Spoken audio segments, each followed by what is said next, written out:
l'heure où s'achève l'année 2022, je crois qu'il est opportun de revisiter notre parcours en tant que nation avant de nous projeter avec confiance et détermination dans la nouvelle année.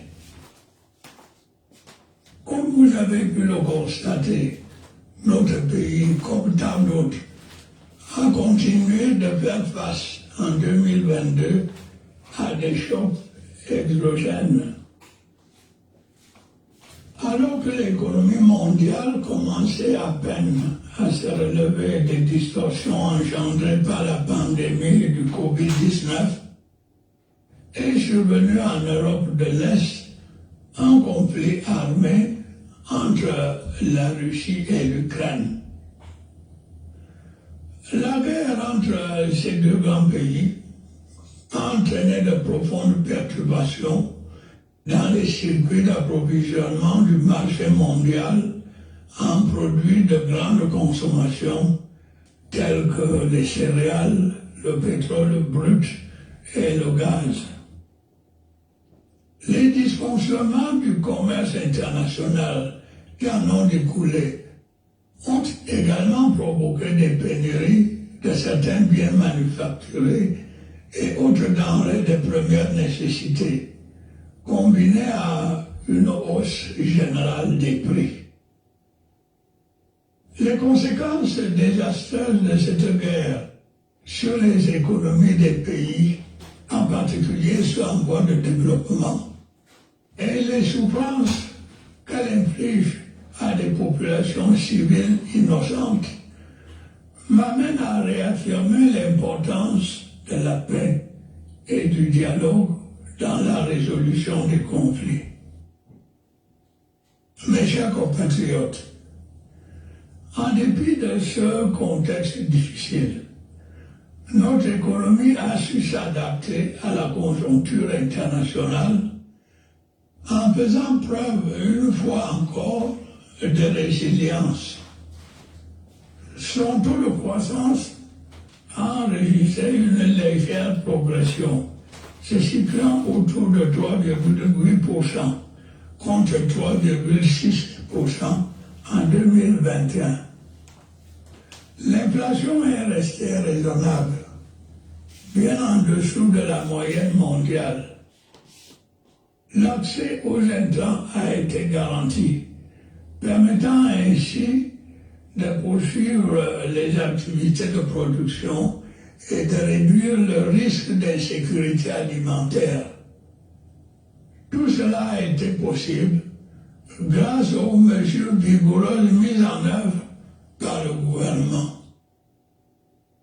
Ainsi, outre l'accroissement des facilités fiscales et douanières consenties dans le cadre du plan de relance post-Covid-19, d'importantes subventions ont été accordées aux entreprises des secteurs sensibles pour soutenir la viabilité et la compétitivité de notre économie. La lutte contre les comportements spéculatifs abusifs et les exportations frauduleuses des denrées de première nécessité a été intensifiée. Le renforcement de la production locale, la réduction de notre dépendance aux importations et la promotion du Made in Cameroun ont également connu des avancées encourageantes. Le gouvernement continuera à accorder une attention particulière à la mise en œuvre coordonnée de la politique d'import-substitution et à l'exploitation optimale des opportunités qu'offre la zone de libre-échange continentale africaine. De même, notre politique d'inclusion sociale va se poursuivre à travers une meilleure distribution des fruits de la croissance. À cet effet, les programmes des filets sociaux qui visent les couches sociales défavorisées seront étendus à un plus grand nombre de bénéficiaires dans l'ensemble des 10 régions. Dans la perspective de diversifier les sources de revenus de l'État, j'ai autorisé le démarrage de 3 projets d'envergure qui visent à développer notre potentiel minier, à structurer notre économie et à créer des emplois. Je voudrais m'y attarder un peu. S'il est vrai que notre pays dispose d'un sous-sol riche en ressources minières, le secteur minier hors pétrole ne contribue qu'à hauteur de 1% du produit intérieur brut.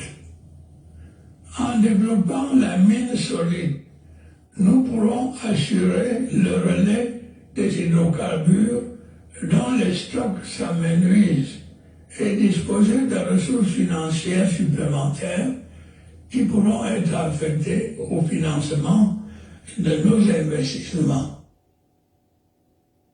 L'année 2023 sera donc marquée par le démarrage des travaux relatifs à l'exploitation du minerai de fer de Kribi-Lobé. Ce projet prévoit notamment la construction d'une usine d'enrichissement du fer, d'un pipeline d'environ 20 km et d'une centrale de production d'énergie de 60 MW. Nous engagerons également l'exploitation du gisement de fer de Malam-Nabeba. Les retombées attendues sont immenses, dans la mesure où notre pays bénéficiera, entre autres, d'une ligne de chemin de fer de 540 km entre Nabeba au Congo et le port de Kribi, où sera édifié un terminal minéralier. Le troisième projet a trait à l'exploitation du fer de Bipindi Grand Zambie, avec à la clé le développement d'un complexe sidérurgique pour la transformation locale du fer. La construction d'un pipeline et de plusieurs infrastructures de base au bénéfice des populations. Une étape décisive a déjà été franchie dans la réalisation de ces différents projets, avec la signature des conventions minières y afférentes et l'octroi de permis d'exploitation aux entreprises adjudicataires.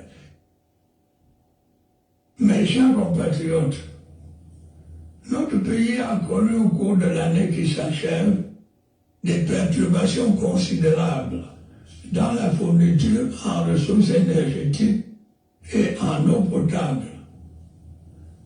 Pour garantir l'approvisionnement régulier du marché domestique en produits pétroliers et en gaz domestique, il a fallu augmenter le volume des subventions publiques au prix d'importants efforts budgétaires.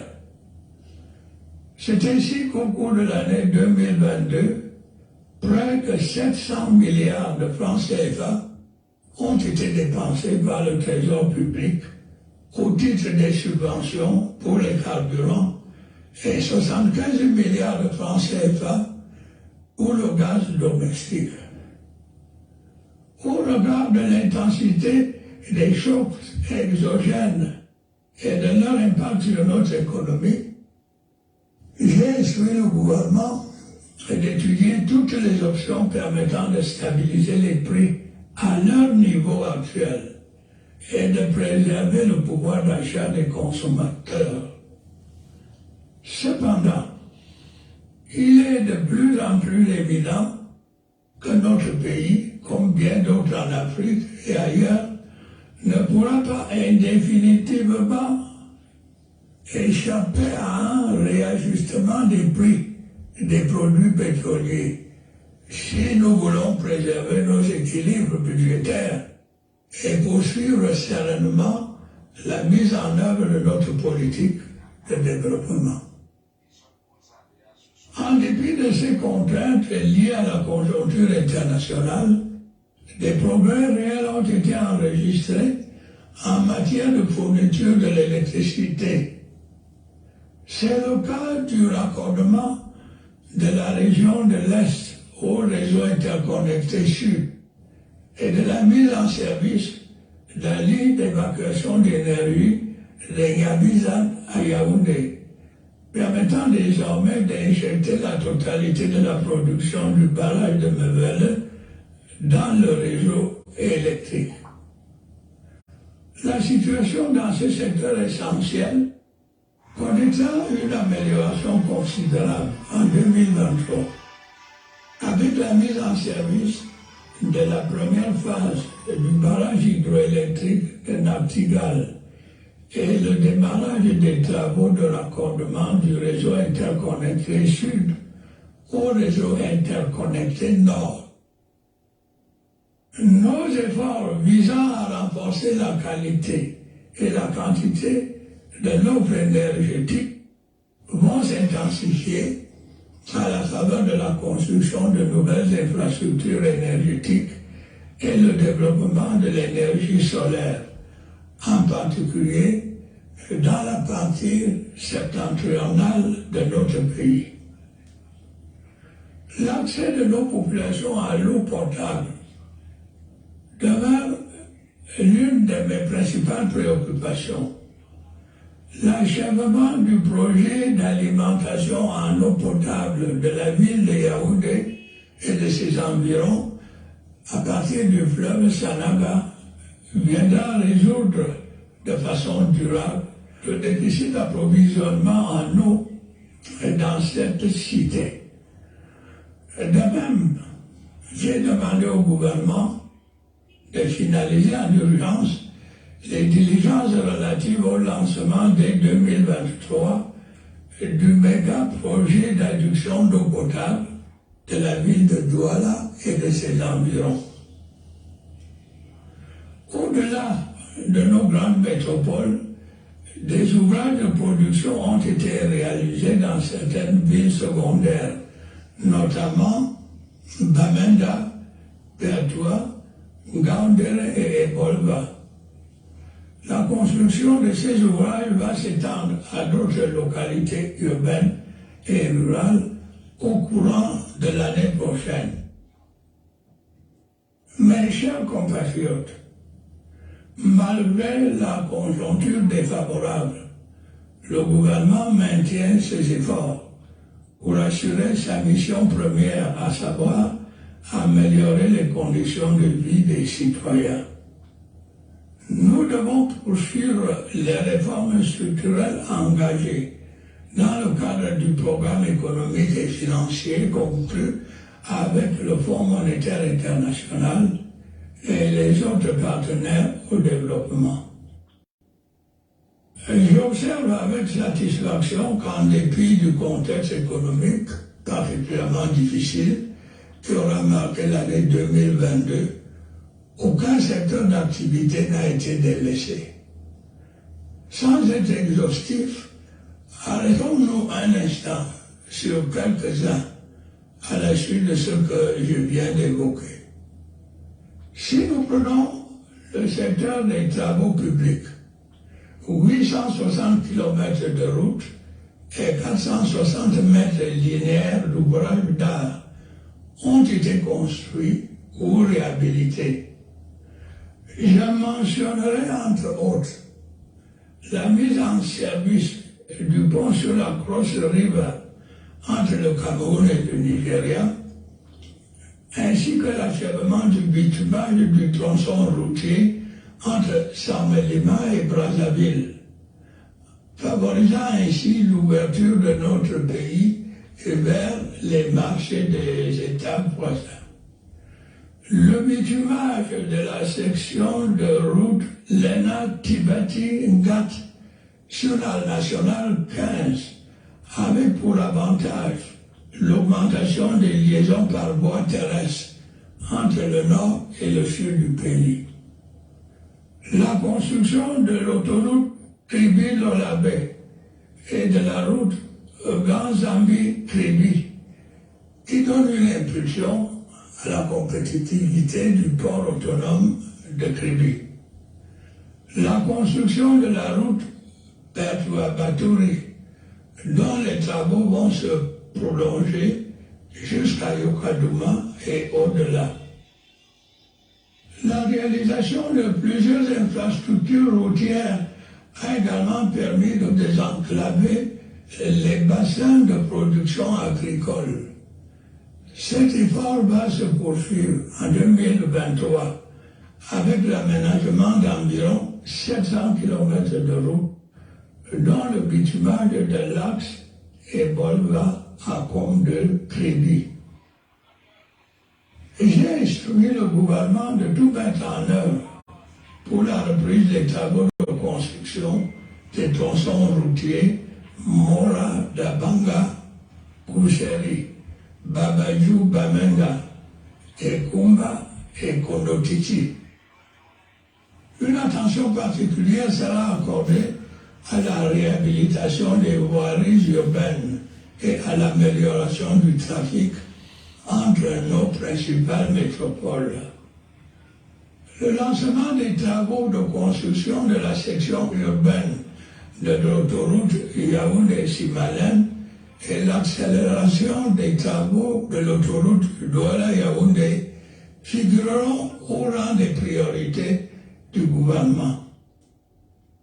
Il en est de même de la réhabilitation et de la modernisation des aéroports de Diko, Bertoua et Kribi, qui permettront de desservir toutes les régions de notre pays par voie aérienne.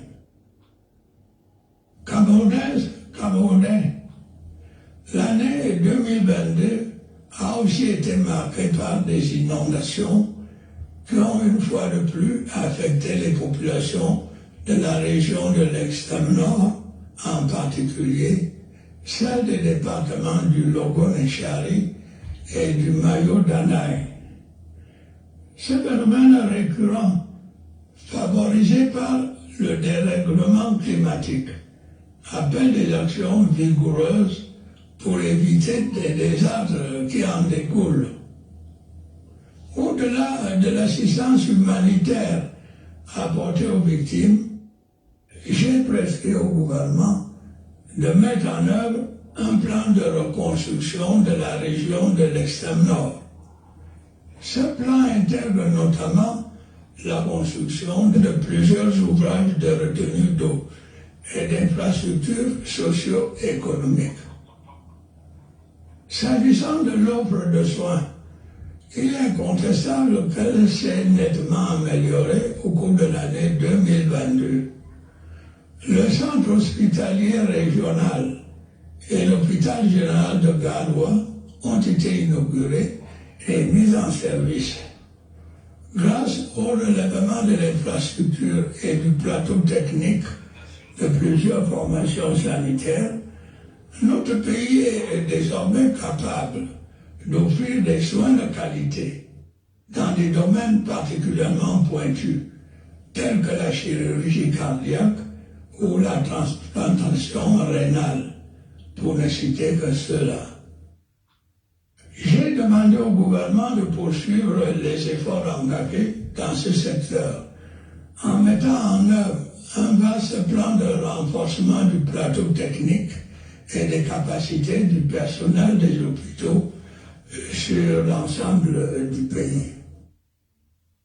Mes chers compatriotes, j'aimerais à présent m'appesantir sur le volet sécuritaire. Dans l'ensemble, la situation est maîtrisée et sous contrôle sur toute l'étendue du territoire national. Malgré la recrudescence de la criminalité urbaine et la persistance des attaques sporadiques de certains groupes terroristes dans certaines régions. Grâce au lien armée-nation, la collaboration entre nos forces de défense et les populations a contribué à réduire de manière significative les menaces terroristes dans les régions de l'extrême nord, du nord-ouest et du sud-ouest. Le calme retrouvé a permis d'enregistrer des progrès appréciables dans la mise en œuvre du plan de reconstruction et de développement de ces régions.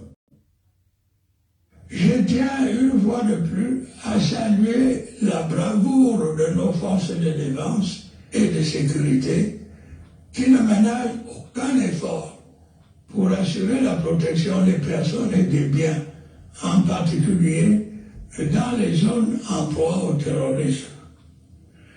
Je remercie également nos partenaires pour leurs appuis multiformes, et tout particulièrement les États-Unis d'Amérique pour leurs actions décisives visant à traduire devant la justice ceux qui, depuis l'étranger, contribuent au financement des activités terroristes au Cameroun. J'invite les autres pays amis à leur emboîter le pas en vue de l'accélération de la reprise des activités de développement dans ces régions. Au plan politique, le processus de décentralisation avance de manière méthodique. Les transferts de compétences de l'État vers les collectivités territoriales décentralisées se font progressivement, en prenant soin de ne pas fragiliser les équilibres structurels qui constituent l'ossature du pacte social de notre nation. Pour ma part, je reste persuadé que les régions, les communautés urbaines et les communes peuvent et doivent apporter une contribution déterminante à la relance de notre économie, à la résolution de l'épineux problème du chômage des jeunes et à la vitalisation de la démocratie locale. Les élections sénatoriales qui se tiendront en 2023 seront l'occasion de consolider l'option de décentralisation que nous avons prise en renouvelant la Chambre haute de notre Parlement qui représente les collectivités territoriales décentralisées. Camerounaises, Camerounais, mes chers compatriotes, avant de conclure, je voudrais appeler votre attention sur des fléaux qui prennent une certaine ampleur dans notre société. Il s'agit de la corruption et de l'incivisme. L'an dernier, dans des circonstances similaires, je vous avais fait part de mon souci de renforcer la gouvernance dans la gestion des affaires publiques et de maîtriser les dépenses de l'État. Je peux vous assurer que ce souci demeure constant et intangible. Aussi, je tiens une fois encore à rappeler que tous ceux qui s'enrichissent illicitement en spoliant l'État, à quelque niveau que ce soit, vont rendre des comptes. J'exhorte tous les Camerounais, quel que soit leur rang social, à s'engager résolument dans ce combat que je mène depuis des années. Chacun à son niveau doit faire montre de probité et veiller à la préservation de l'intérêt commun. C'est en agissant ensemble, de manière déterminée et résolue, que nous parviendrons à triompher de la corruption qui existe encore dans notre société. Comme moi, vous avez certainement observé dans nos villes et campagnes la montée préoccupante de l'incivisme, de la violence, du non-respect des normes sociales élémentaires ou de l'ordre établi. Dans un état de droit, de tels comportements ne peuvent être tolérés. Ceux qui trouvent un malin plaisir à perturber l'ordre social, qu'ils soient jeunes ou adultes, devront rendre compte de leurs actes devant les juridictions compétentes. J'en appelle donc à la responsabilité de tous, en particulier les parents et les éducateurs, pour donner toute leur place aux valeurs morales de base et au respect de l'ordre public. Je voudrais une fois encore interpeller ceux qui font un usage criminel et pernicieux des réseaux sociaux. Par leurs agissements, ils plongent plusieurs familles dans la détresse et ruinent parfois des destins, en procédant notamment à la désinformation, à la diffamation ou à la propagation des discours haineux. De toute évidence, ils mettent en péril la cohésion sociale. Camerounaises, Camerounais, mes chers compatriotes, vous l'avez bien compris, c'est en observant une discipline personnelle dans notre agir au quotidien que nous parviendrons à bâtir ce Cameroun moderne auquel nous aspirons tous. Un Cameroun prospère et uni dans sa diversité. Un Cameroun où chaque acteur trouve sa place. Je voudrais à cet égard apprécier le rôle déterminant que joue le secteur privé dans la mise en œuvre de notre politique de développement. En ce qui me concerne, je continuerai à faire tout ce qui est possible pour assurer le progrès de notre pays. Je sais pouvoir compter sur la contribution de chacune et de chacun de vous pour y parvenir. Bonne et heureuse année 2023 à toutes et à tous. Vive la République, vive le Cameroun.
Bonsoir tout le monde. Partagez le direct s'il vous plaît. Vous savez que la page, j'ai changé de compte Facebook, donc les personnes ne sont pas...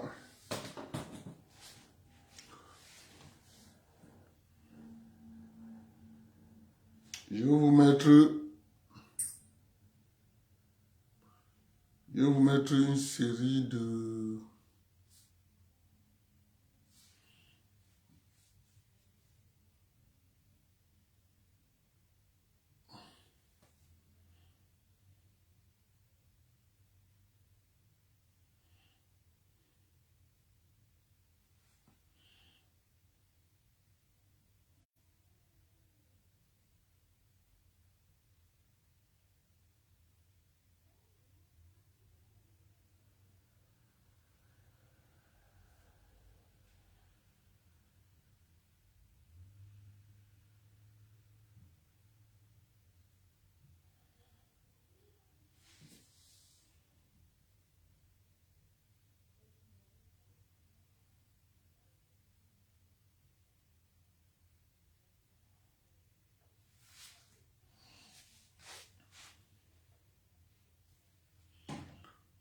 Avant de mettre ce qui passe là, partagez d'abord le direct s'il vous plaît.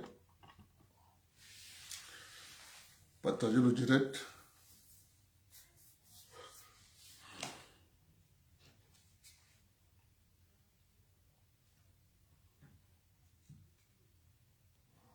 Bonne année à vous tous. Santé, abnégation au travail, courage. Personne ne viendra vous sauver.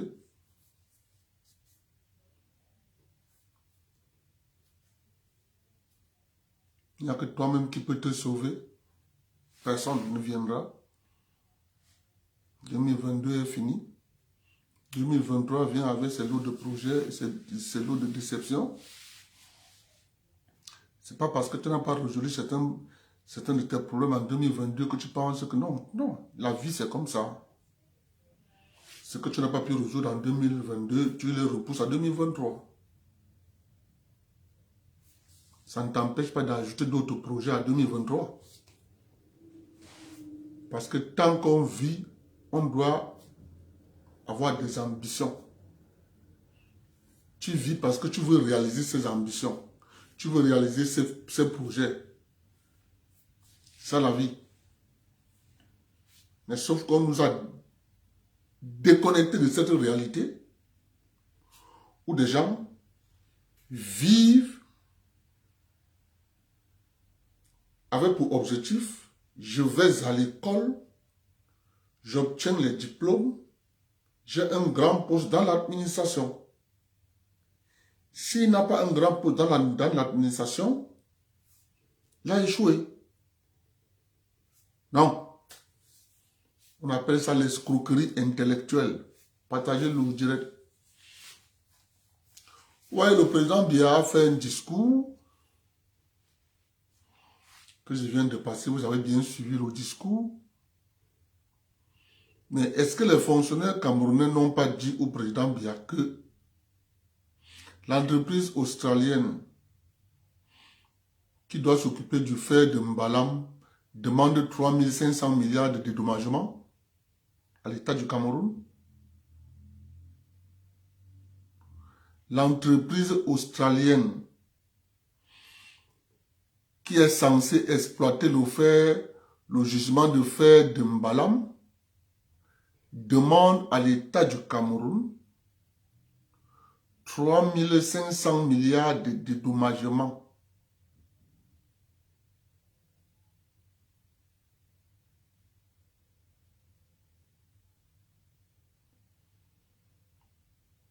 Je ne comprends pas. Est-ce que les fonctionnaires camerounais n'ont pas dit ça au président? Est-ce que vous voyez la contradiction que vit un chef? Le journal économique investi au Cameroun dit l'entreprise australienne demande à l'État du Cameroun 3500 milliards en guise de dédommagement pour la non-exécution du projet du fer de Mbalam. Bon. Le président de la République fait un discours. Il dit l'exploitation de ce fer va commencer.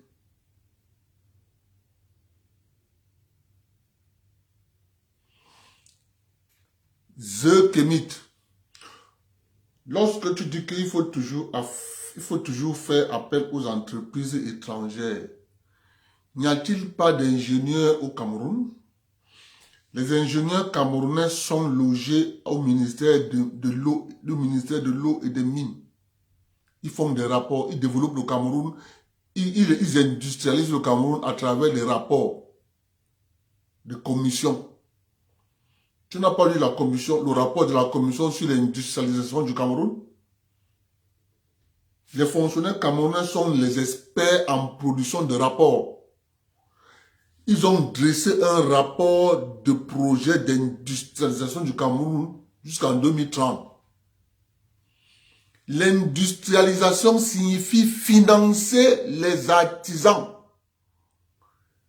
Lorsque vous voyez un artisan qui est en train de fabriquer les cocottes minutes, les cocottes en aluminium, vous lui dites, tu as besoin de quoi pour te développer?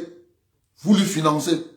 Lorsque vous trouvez un jeune qui exerce dans le jeune Camerounais qui fabrique les imprimantes 3D là, le jeune Camerounais qui imprime les plans là, imprimante 3D là, on lui demande, tu as besoin de quoi? On le finance. Lorsque vous voyez un jeune Camerounais qui fait dans l'agriculture qui fabrique les machines agricoles, vous dites, tu as besoin de quoi? On le finance. C'est ça, industrialiser un pays. On ne discute pas le même pays à travers les rapports pompeux des fonctionnaires camerounais. Allez voir les ministères. Allez voir les ministères. Chaque fois, on parle de rapport produit. Mais ce n'est pas le rapport qui développe un pays. Ce qui développe un pays, ce sont les artisans.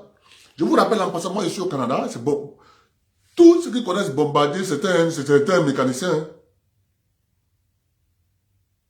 Tous ceux qui connaissent la multinationale canadienne qu'on appelle Bombardier.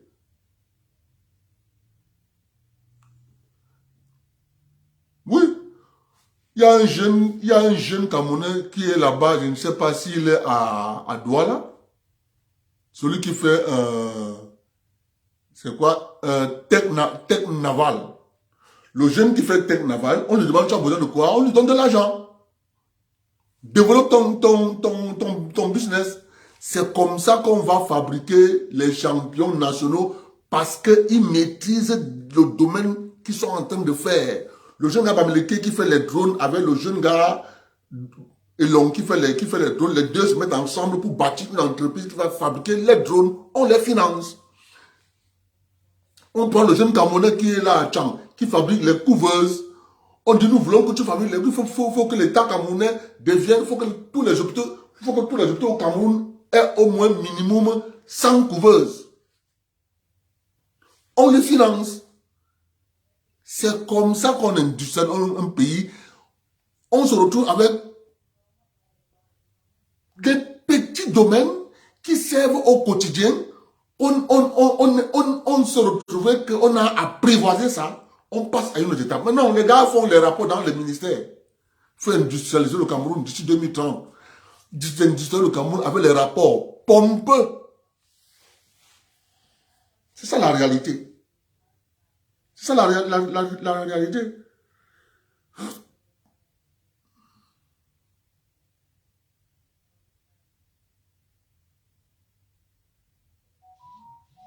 C'est de ça qu'il est question. Mais non. Moi, j'ai suivi encore le président.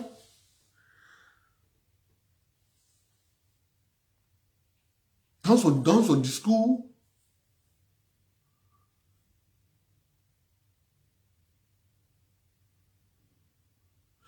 qui dit, il continue de lutter contre les gens qui détournent l'argent. Mais, excellent monsieur le président, jusqu'à date, on attend toujours le rapport des lignes, l'audit des lignes 94 et 65. Ils n'ont pas encore produit.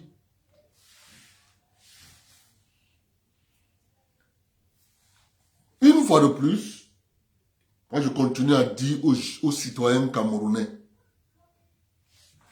prenez-vous en charge. Intéressez-vous aux textes qui régissent la République. Parce que si vous vous intéressez aux textes qui régissent et organisent la République, vous allez comprendre beaucoup de choses. Vous allez comprendre beaucoup d'entourloupes. Lorsque tu comprends quelque chose, à ce moment, tu sais comment se protéger contre cette chose. Le président vous a dit que on ne va pas continuellement à supporter l'inflation au niveau du prix du pétrole. On va finir par s'arrimer au coût du marché. Quand le président vous dit ça, qu'on va finir par s'arrimer, on ne va pas s'éterniser dans les subventions des produits pétroliers. Oui, nous sommes d'accord. Mais le président pense que depuis 1994, lorsqu'on a fait la dévaluation en 1994, on a diminué les salaires des fonctionnaires. Le président pense que quand il va enlever la subvention sur les produits pétroliers, C'est comme ça que le petit citoyen lambda aura l'argent. C'est là le petit citoyen. Je vous rappelle en passant que le Cameroun est le seul pays au monde, en Afrique francophone, lorsqu'on a dévalué, on a diminué les salaires, on n'a plus réduit. À aucun moment on a dit qu'on a augmenté les salaires. Qu'est-ce qu'on fait? On contourne avec les petites primes de ceci, primes de cela, on a pu toucher les salaires. On a dévalué les salaires, les autres ont multiplié les salaires par 2. Au Cameroun, on a divisé par 3. Les autres pays de l'Afrique francophone ont multiplié les salaires par 2 après la dévaluation de 1994. Chez nous, on a divisé par 3. Jusqu'à date, lorsque le président dit qu'on ne va pas supporter les subventions sur les produits pétroliers, nous sommes d'accord. Ce n'est pas d'abord le problème. Le problème, c'est que lorsqu'on va enlever ces subventions, est-ce que le petit peuple aura l'argent pour payer le pétrole? Le petit peuple aura l'argent pour payer le transport parce que tout va exploser. S'il faut transporter l'arachide du Nord Cameroun pour venir vendre au centre, il va falloir imputer le prix du carburant sur le produit. Automatique. S'il va falloir transporter les gens de Douala à Yaoundé, il va falloir imputer le prix d'augmentation du pétrole, du carburant sur le ticket. Mais les salaires sont toujours divisés par 3. Sauf que, dans cette architecture, tu as des gens qu'on appelle administration centrale, qui, eux, avec le FMI, se sont arrogés des droits à partir de ce qu'eux-mêmes ils ont appelé commission ministérielle, commission gouvernementale, commission interministérielle. Lorsque vous observez bien le fonctionnement de toutes ces ministères, au cours d'un mois, tous ces ministères chaque ministère doit avoir au moins 3 commissions ministérielles. Et ces 3 commissions ministérielles, ce n'est pas tout le monde qui participe à ces commissions ministérielles. On va choisir les directeurs, quelques amis qui vont appeler agents d'appui, et le ministre qui sera le président de cette commission, le vice-président de cette commission qui sera le secrétaire général. Ils vont s'asseoir autour d'une table, ils vont faire la liste, ils vont émarger. Le président de la commission aura 250 000. Le vice-président aura 200 000. Le secrétaire général de la commission aura 150 000. Ainsi de suite, c'est comme ça décroissant jusqu'à l'agent d'appui qui aura 50 000. Au cours du mois, ces ministères vont comme ça faire, tous ces directeurs vont comme ça faire, chaque ministère a droit à 3 commissions par mois. 3 commissions interministérielles par mois. Chaque ministère. C'est comme ça qu'ils font pour arrondir leur fin du mois. Ils se retrouvent à la fin du mois avec 1 600 000, 1 800 000. Ces fonctionnaires que vous voyez. Au même moment, le petit agent de l'État, il n'a rien. Lui, s'il n'est pas dans la mafia, il ne pourra jamais être même agent d'appui. C'est ça la réalité. Ça, c'est la réalité du terrain. Ce que je vous raconte, ça, c'est la réalité du terrain. Observez, non? Ça passe à la CATV tous les jours. Prends un seul mois, regarde le journal de la CATV du 1er au 31. Vous allez voir que dans au moins un ministère, il y aura toujours une commission. Et on connaît à quelle période le mois sera payé. Donc la commission doit être... Une minute s'il vous plaît.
Donc, voilà le mécanisme de fonctionnement. Tout ça se passe à Yaoundé. C'est pour ça que vous avez les directeurs qui ont des titres de fonction à Yaoundé. Ils ne sortent plus de Yaoundé. À cause de ce que je vous raconte là. Si tu es à Garoua, tu ne viens pas. Si tu es l'ami du directeur, bien du secrétaire général, on peut mettre ton nom. Tu es au couloir, s'il te plaît. On peut mettre ton nom, que tu étais à la réunion, à la commission ministérielle. C'est ça la réalité, mes frères.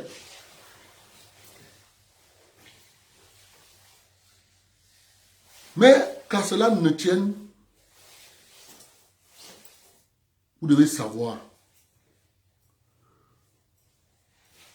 que c'est la capacité que les hommes et les femmes auront à comprendre les textes qui organisent la République. À ce moment, ils sauront comment organiser leur plainte. Ils sauront comment organiser leur plainte. Hein. Parce que si tu ne connais pas les textes qui régissent la République, tu ne peux pas organiser. Tu peux pas organiser une plainte. La preuve en est. Les hommes politiques vous disent qu'ils organisent. Il faut changement. Il faut changement. Le discours, c'est le changement.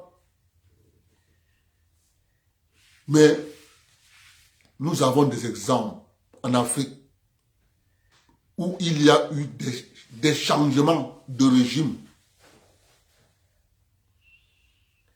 Le résultat, c'est que ces États ont été démantelés. Le Mali a été démantelé. Le Burkina a été démantelé.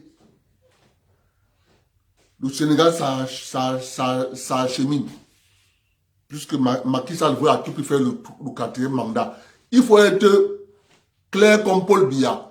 Le président de la République n'a pas de limitation de mandat. Il faut être clair que il ne faut pas venir chercher les poux. Au Cameroun, c'est clair. Le président peut être éligible autant de fois que ses forces lui permettent. Donc, qu'on arrête avec les soi-disant démocrates africains qui disent que 2 mandats. 2 mandats dans quoi? Tu vis de la dette. Je suis souvent, quand j'entends les pays, les Camerounais, nous parler, oui, le Rwanda, Paul Kagame, il a fait ceci. Est-ce que vous savez à quelle hauteur l'aide américaine et de l'Union européenne contribue au budget du Rwanda? Donc, quand le Rwanda vote son budget de la République du Rwanda, l'aide américaine et de l'Union européenne, dans ce pays-là, c'est 60% de son budget. 60% du budget du Rwanda. Paul Kagame ayant compris que le système cherche à l'éjecter, il a relancé la guerre à l'est du Congo. Comme pour le dire, comme vous voulez m'éjecter, la guerre a repris. C'est pour ça que je vous dis, mes frères, lorsque les gens veulent vous manipuler, il faut toujours chercher à savoir qui sont derrière, et qui se cachent derrière.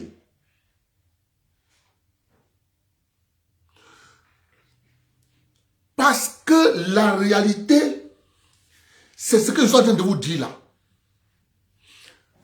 80% des Camerounais ne connaissent pas les textes qui organisent la République. Qui ne connaissent pas. Parce que lorsque vous commencez à vous intéresser aux textes qui organisent la République, de fond en comble, département, mais tu te rends compte de la mafia. Je vous ai dit ici, allez prendre les textes qui organisent la décentralisation. À l'intérieur, c'est écrit noir sur blanc qu'une commune peut créer une société. Mais cette commune ne peut pas créer une société à hauteur de 100% de son capital. Cette commune ne peut créer une société et ne peut avoir que 30% d'actions dans la société que la commune a créée.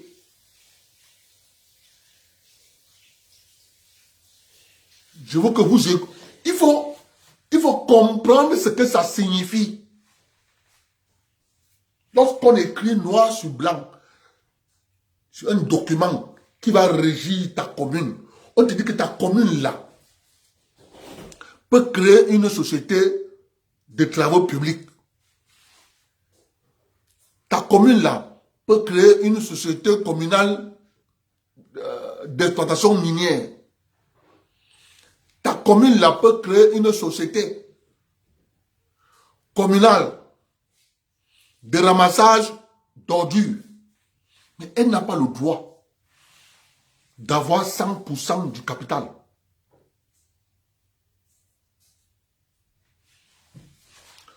On appelle ça en français, on appelle ça dans nos villages, je vends la chèvre, je reste avec la corde.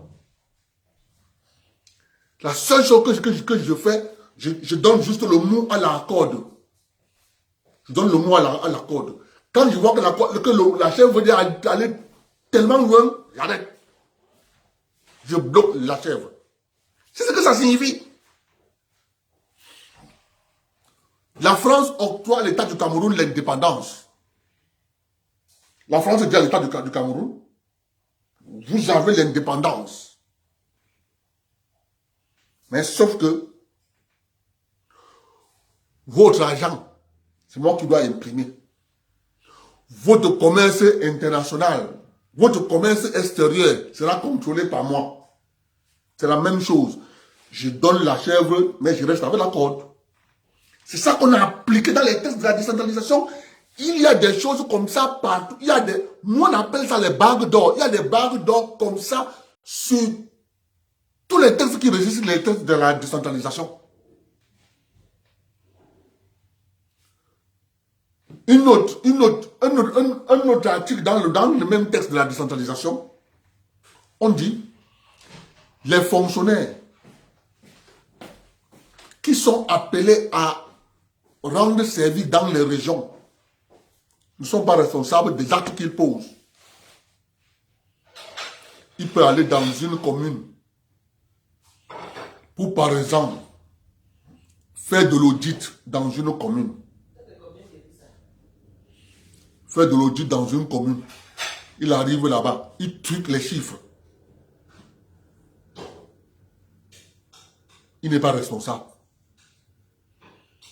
Pour qu'il soit reconnu coupable, il faut prouver il faut que la commune prouve que la faute incombe au fonctionnaire qui est venu faire la tâche.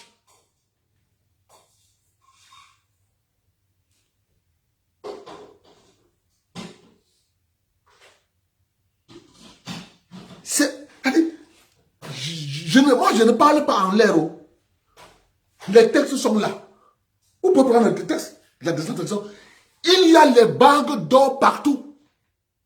C'est pour ça qu'on vous dit, on vous parle, nous avons transféré les compétences, mais on n'a pas transféré les ressources. Je vends la chèvre, je reste avec la corde. Ça fait 20 ans qu'on transfère les compétences. Le président Biya a dit, il ne faut pas déséquilibrer les équilibres.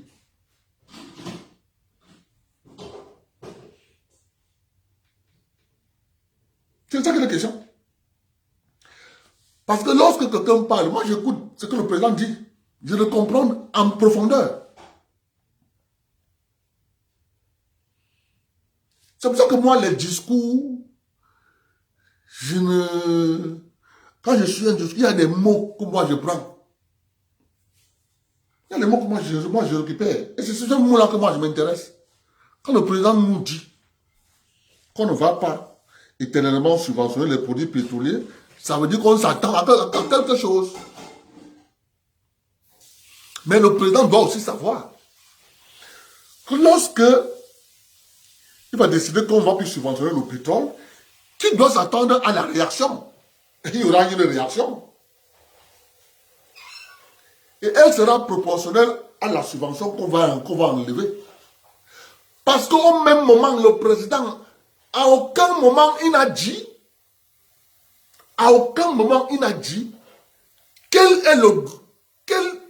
sur quoi lui il se base pour valider que les fonctionnaires roulent avec les voitures de 80 millions. À aucun moment il ne remet ça en cause. Si le Cameroun n'a pas d'argent et qu'on ne peut pas continuer à subventionner les produits pétroliers, mais lorsqu'on lui dit que ces fonctionnaires, ces directeurs d'administration doivent rouler avec des Prado de 80 millions, lorsqu'on valide, et on vient dire au petit peuple qu'on ne va pas subventionner le pétrole éternellement, qu'il commence d'abord à dire à ses fonctionnaires, vous devez rouler avec la voiture la moins chère du monde, c'est la voiture de marque Tata. Mais il ne peut pas acheter la voiture de marque Tata. Vous savez pourquoi? Lorsque le Japon vous dit, je fais un don au Cameroun. Lorsque le Japon vous dit, je fais un don au Cameroun, en retour, l'État du Cameroun doit, via le parc automobile de l'État, acheter les véhicules du Japon.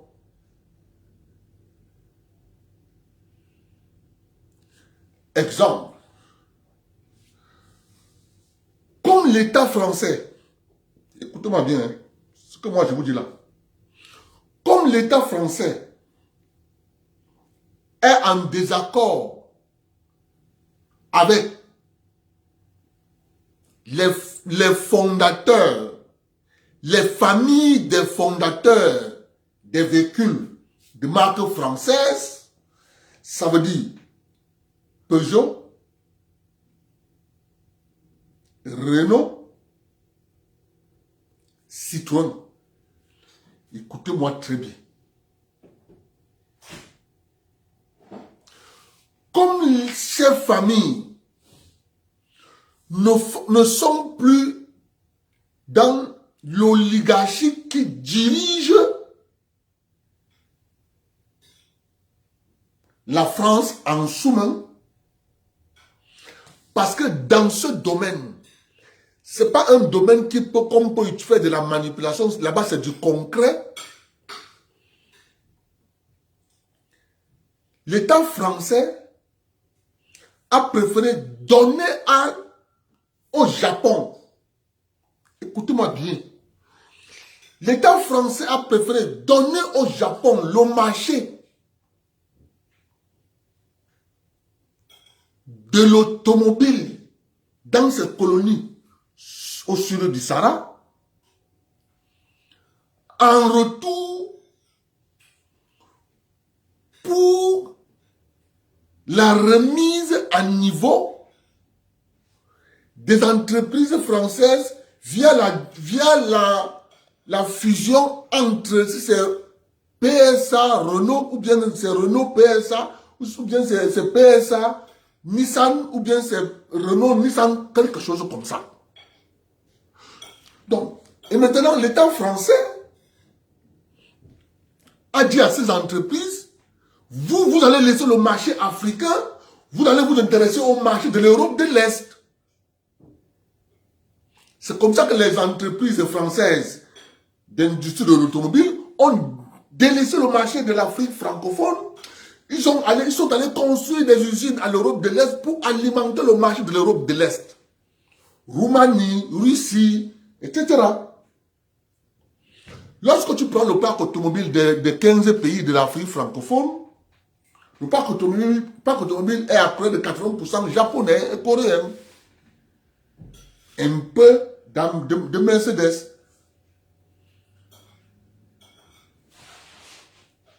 Je dis bien un peu de Mercedes.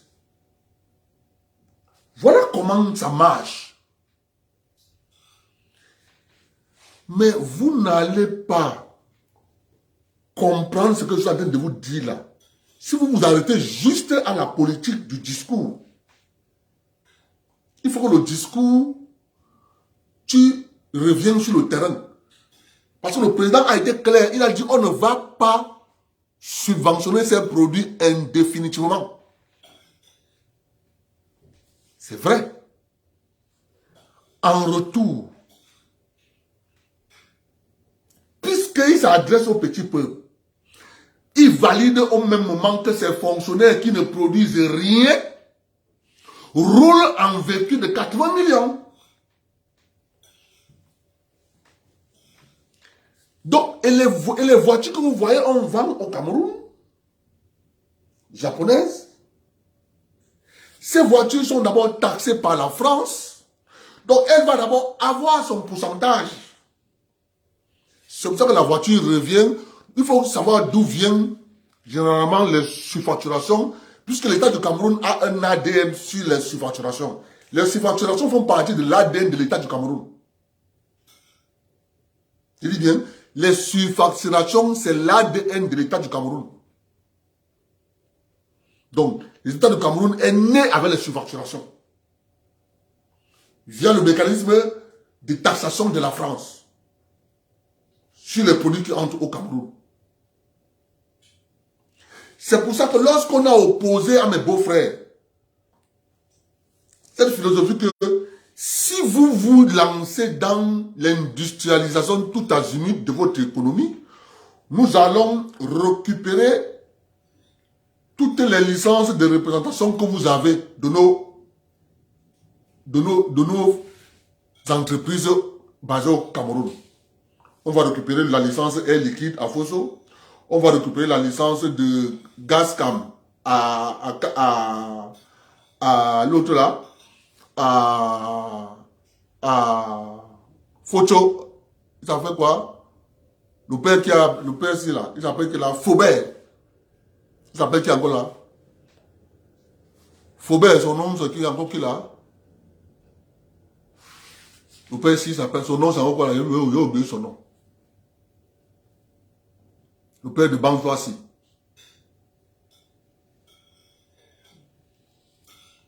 C'est lui, le père de Bangsoissi, son nom c'est encore quoi? Le père de qui? Le père de l'entreprise qui vend les vinosols là. Fokou, merci. Fokou Bernard, Gascam, Adair, Hydrochim, Bokom. On va tout récupérer. Parce que ce sont des entreprises sous licence. Les gens auront fait le choix, était facile. Nous préférons rester les membres du JUCAM. Tranquille. Il faut comprendre pourquoi le patronat camerounais est divisé en trois. Vous ne croyez pas que le patronat camerounais est divisé en trois? C'est parce qu'on a passé pour nos beaux yeux. Et vous allez bien voir que le gouvernement français est représenté dans les trois groupements d'intérêt. Le patronat camerounais. Vous partez au JICAM, ils sont là. Patronat camerounais, français. Vous partez à les ECAM, ils sont là. Vous partez à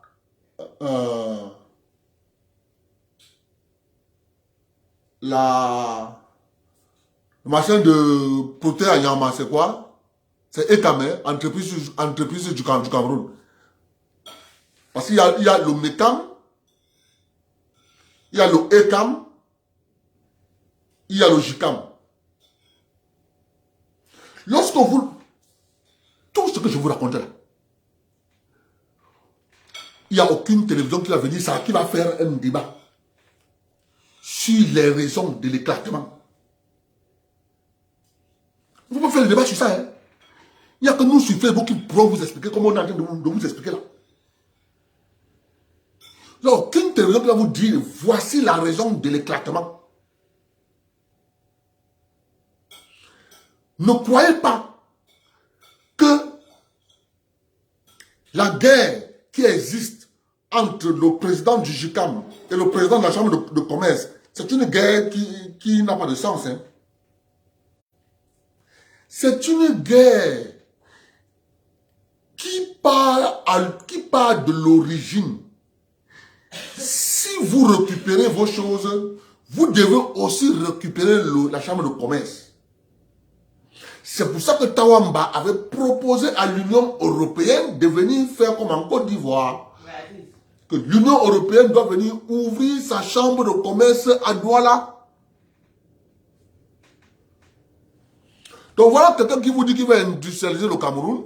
Il est président du JICA, mais il appelle les pays de l'Union européenne de venir ouvrir la chambre de commerce. Parce qu'en Côte d'Ivoire, chaque pays a sa chambre de commerce. Il y a la chambre de commerce pour les Libanais, chambre de commerce pour les Français, chambre de commerce pour les Italiens, chambre de commerce pour les Espagnols. Tous les pays européens qui sont en Côte d'Ivoire, chaque pays a sa chambre de commerce. Et c'est ça que Tawamba a voulu qu'on fasse au Cameroun. Mes frères, qu'on ne vous trompe pas. Maintenant, je vais vous passer un audio. Je veux que vous écoutiez bien l'audio. Je veux que vous écoutiez bien l'audio.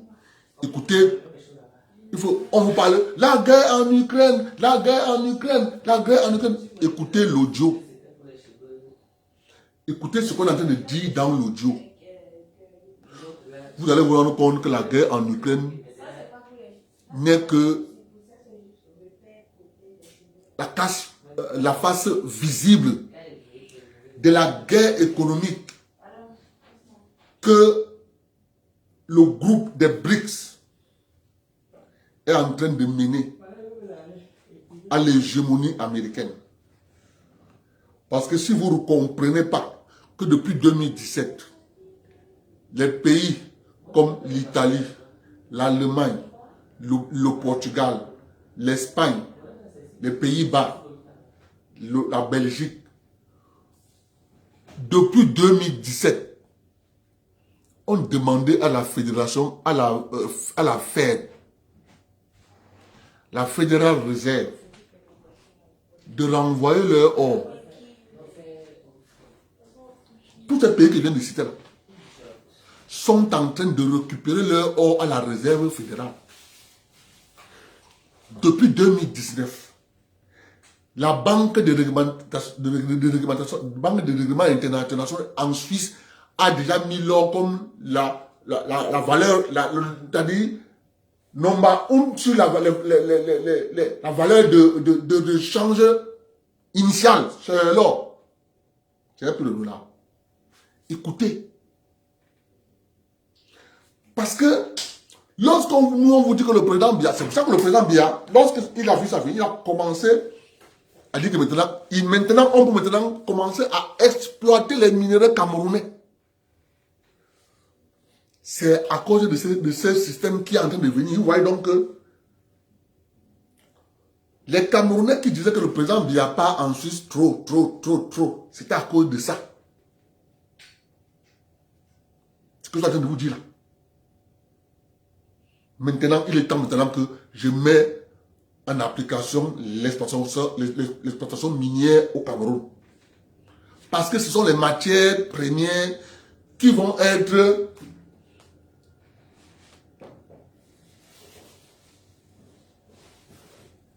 les monnaies d'échange des biens et des services. Je te donnais les biens et services. En retour, au lieu que tu me payes en dollars, donne-moi telle quantité d'or, donne-moi telle quantité de diamants, donne-moi telle quantité de tel minerai, donne-moi. C'est de ça qu'il est question. Écoutez.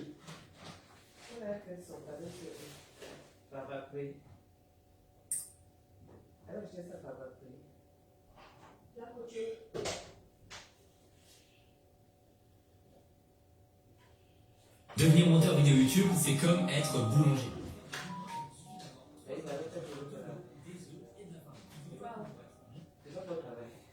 La Banque des règlements internationaux et la Banque centrale ou la Banque centrale de Bâle en Suisse, en avril 2019, a discrètement reclassé l'or comme le seul autre actif de réserve de niveau 1 dans le monde.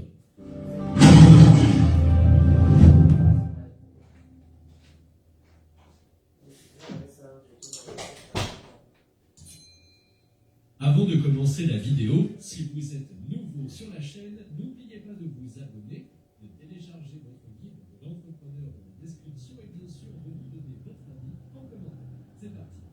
Donc la question que j'ai posée aux gens, c'est étonnant de voir combien peu de gens connaissent la réponse à cette question et de savoir ce qui a fait du dollar la monnaie de réserve mondiale depuis lors.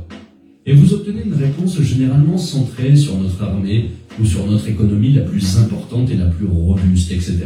Et je suppose qu'on peut dire que c'est en partie vrai. Mais ce qui a fait du dollar la monnaie de réserve mondiale, c'est que 3 ans plus tard, Henry Kissinger a été envoyé en Arabie Saoudite et a fait une promesse aux Saoudiens. Il a dit: que pensez-vous de ça? Nous vous soutiendrons. Appelons ça un accord de coopération militaire conjointe. Nous vous soutiendrons. Nous vous fournirons des munitions et du soutien. Personne ne se frottera jamais au royaume saoudien. Mais pour cela, l'OPEP va valoriser le dollar ou le pétrole en dollars au niveau mondial. Ok, ils ont dit que c'était bon. Ainsi, depuis 1974, tous les pays de la planète ont dû posséder des dollars pour pouvoir acheter du pétrole. Elle a créé cette demande synthétique pour le dollar, appelée le dollar pétrolier, et a fait du dollar la monnaie de réserve mondiale. Si vous voulez alimenter votre pays en énergie, vous devez posséder des dollars. C'est la protection du royaume saoudien et par défaut, la relation avec l'OPEP, qui permet au dollar d'être la réserve mondiale depuis 1974. Car 3 ans auparavant, le lien avec l'or a été rompu. Le dollar était à ce moment-là une monnaie fiduciaire soutenue par rien. Évidemment, nous connaissons tous l'histoire. Depuis lors, le dollar a perdu plus de 90% de sa valeur. Et c'est une discussion pour un autre jour. Et puis vient le point numéro 3. Et je dirais que ce point est probablement beaucoup plus significatif que les 2 précédents. Et le fait que nos médias n'en parlent pas, je trouve que c'est assez déplorable. Vous savez, je suppose que lorsque vous réalisez que chaque journal, station de radio, magazine de télé aux États-Unis est détenu par 4 sociétés, il n'y a pas d'équité et d'équilibre. Il n'y en a pas. On nous a juste donné de mauvaises informations. Parce que ce moment, je pense, prépare le terrain pour tout ce qui va se passer dans ce pays à l'avenir. Et c'est ce qui s'est passé le jour où nous avons quitté l'Afghanistan. Nous sommes le rêve américain, j'aime ce pays, mais je vous dirais qu'en tant que patriote américain, j'étais gêné. Je suis presque qualifié d'américain le jour où nous avons quitté l'Afghanistan. Laissant derrière nous les lignes ennemies. Vous n'abandonneriez jamais les personnes qui vous ont confié leur vie. Les combattants de la liberté derrière les lignes ennemies. Et ne donnerez jamais leurs données biométriques aux talibans. Et je pense qu'il n'y a pas de coïncidence. Car nous nous sommes embarrassés à grande échelle avec des personnes suspendues à un avion de transport alors que le dernier avion quittait l'Afghanistan. sachant que des Américains sont encore là-bas aujourd'hui. C'est inexcusable et déplorable, et je pense qu'à bien des égards, cela a changé la façon dont le monde regarde les États-Unis, ou du moins notre leadership. Et il n'y a pas de coïncidence dans le timing de cette annonce massive. Maintenant, une fois encore, qu'est-ce qui fait du dollar la réserve mondiale? C'est la protection du royaume saoudien. Le lendemain de notre départ d'Afghanistan, la Russie et l'Arabie saoudite ont annoncé un accord de coopération militaire conjointe. Hein? Tu te moques de moi? La Russie protège maintenant l'Arabie saoudite? Et le jour suivant, devinez qui l'a refait. Le Nigeria fait la même annonce. Et le Nigeria et la Russie sont maintenant protégés. La Russie protège le Nigeria par le biais d'un accord de coopération militaire conjoint et peut-être le 5e ou 6e plus grand pays producteur de l'OPEP. Et nous savons ce qu'est l'Arabie saoudite. Par la suite, nous avons déjà vu le Nigeria qui vend son pétrole à la Chine, en ce moment, même contre une obligation libellée en yuan, qui est immédiatement convertible en or sur le Shanghai Gold Exchange. Cela s'appelle l'obligation pétro-yuan. Et parce qu'il est immédiatement convertible en or sur le Shanghai Gold Exchange. C'est ainsi que des pays comme l'Iran contournent nos sanctions. Ils vendront leur pétrole à la Chine, aux Chinois et à l'obligation pétro-yuan, et ils pourront immédiatement le convertir en or à la bourse de l'or de Shanghai et en prendre possession. Et c'est la raison pour laquelle le Shanghai Gold Exchange a livré près de 100 fois plus d'or que le COMEX, qui fixe le prix, parce que c'est ce que font ces pays. Et devinez qui d'autre le fait, l'Arabie saoudite. Vous avez donc le pivot de l'hégémonie du dollar, les Saoudiens et maintenant le Nigeria, 2 des 13 pays membres de l'OPEP qui vendent déjà leur pétrole à la Chine, tous deux étant protégés par la Russie. Le Nigeria, qui fait partie de l'initiative Belt Road, étant protégé par la Chine. Vous savez, ils vendent leur pétrole en autre chose que des dollars. C'est une affaire énorme. Et bien sûr, on n'en parle pas, mais c'est une affaire énorme. Et au fur et à mesure que nous nous retrouvons en 2022, je vais essayer d'assembler les pièces du puzzle et vous laisser vous faire votre propre opinion. Beaucoup de ces pièces, je pense, sont en jeu depuis très longtemps, évidemment. Et même lorsque vous parlez de certaines des choses que vous avez vues dans le passé, vous pouvez les ajouter à une progression d'événements qui prennent beaucoup de temps à se dérouler. Mais je pense qu'en voyant ce qui se passe ici en 2022, ça s'accélère. Maintenant, ce qui s'est passé jusqu'à présent, 2022, ça va vous étonner. Tout d'abord, vous avez le corridor Russie, Iran, Inde qui vient de sortir. Celui-ci relie le nord-ouest de la Russie au golfe Persique via la mer Caspienne et l'Iran. Tous les autres doivent faire le tour. Mais les pays qui sont dans le groupe ont le droit de passer. Bien, la Turquie, l'Égypte, l'Arabie saoudite ont annoncé qu'elles envisageaient de rejoindre les BRICS. Maintenant, si vous dites publiquement que vous envisagez, c'est comme si c'était un fait accompli. Ces pays s'éloignent des alliances occidentales et rejoignent les BRICS, et l'Arabie saoudite que je mentionnais.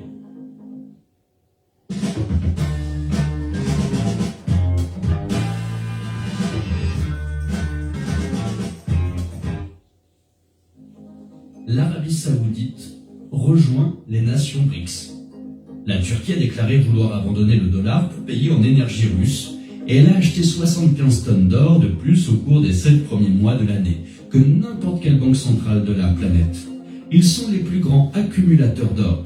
La Turquie qui vient de déclarer qu'elle allait rejoindre les nations BRICS et qui veut abandonner le dollar pour l'énergie russe. Ils sont en tête des achats d'or en 2022. La route, la ceinture compte désormais 13 pays de l'OPEP. Ils font tous partie des BRICS, de l'initiative Belt Road. 6 des 13 pays des BRICS ou 6 des 13 pays de l'OPEP ont déjà rejoint les BRICS ou sont en passe de rejoindre le 7e. Les Émirats Arabes Unis viennent de rejoindre la banque des BRICS. Maintenant, vous avez la Russie et la Chine qui se tiennent bras dessus, bras dessous sur une scène il y a un mois disant qu'ils annoncent une nouvelle monnaie de réserve mondiale. Dans le même temps, l'or quitte le marché COMEX au rythme mensuel le plus rapide jamais enregistré. D'un autre côté, l'argent est massivement retiré par le London Metal Exchange et atteint la plus petite quantité jamais enregistrée depuis qu'ils ont commencé à tenir le compte de la quantité d'argent sur le LME. Et vous avez plus de 100 millions d'onces d'argent retirées par les participants autorisés. On assiste donc à une accumulation massive d'or et d'argent hors des bourses, qui prend possession des lieux. Alors mettons tout ça ensemble. Que signifie tout cela mis bout à bout? Eh bien, pensons à la grande réinitialisation. Cela signifie que si on met tout ça bout à bout, comment faire pour avoir une bonne remise à zéro? Eh bien, il faut d'abord faire exploser le prix des actifs pour atteindre des sommes historiques, puis les taux d'intérêt les plus bas de l'histoire de l'humanité.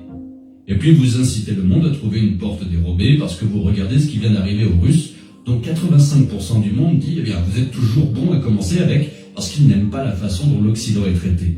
Ils se rassemblent donc tous dans cette nation, 147 pays sur la Belt Road, tous ces pays dans les nations BRICS, qui représentent 90% de la population humaine.